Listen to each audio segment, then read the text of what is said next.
11ஆம் சங்கீதம். நான் கர்த்தரை நம்பியிருக்கிறேன்.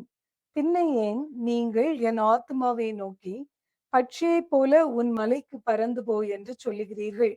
இதோ துன்மார்க்கர் வில்லை வளைத்து, செம்மையான இருதயத்தார் மேல் அந்தகாரத்தில் எய்யும்படி தங்கள் அம்புகளை நாணிலே தொடுக்கிறார்கள்.